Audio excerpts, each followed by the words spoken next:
Dhalada markay qiimo leedahay waa markay jabin, balse markay jabto qiimo ma laha. Dumarkana waa sidaas oo kale. Balse dumarka naftoodii iyaga ayaa isku sababi karaa waddo xun inay maraan, mise waddo fiican inay maraan. Runtii waxaad arkaysaa gabar fiican oo wanaagsan oo ninkeedii ateecaysa, oo salaadeedii tukanayso, oo waalidkeedii u baarifalayso. Waxaa waddada ka leexinaya gabar kale ay saaxiibo yihiin. Runtii qofka bini'aadanka asagaa sabab u noqon karaa qofkan waddada haaya uu waddo kale u leexiyo. Waayo dumarka markaa fiiriso qalbiyaashoodu way wanaagsan yihiin, balse qaar badan way fiican yihiin, qaar badanna way xun yihiin. Runtii Allah subxaanahu wa tacaala ayaa dumarka xikmadooyin fara badan ku abuuray, balse dumar waxay iska ilaaliseen gabdhaha warka badan. Waayo gabadha warka badan oo u sheekeynaysa saaxiibadeed, runtii haddii kheyr ay ku hadlaynin shar un bay ku hadlaysaa.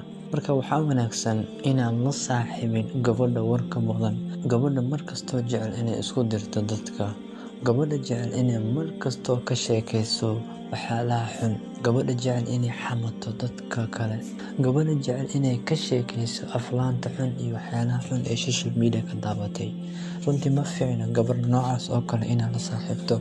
Waxaa kaloo iska yaraysaa dumar oo gabdhaha xijaabka qaadanin.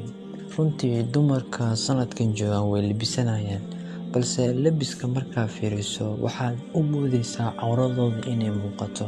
Waxay xiranaysaa gamis yar oo juumi ayay xiranaysaa iyo saaka ayay xiranaysaa, balse iyada waxay ismoodaysaa inay jirkeedii ay isqarisay.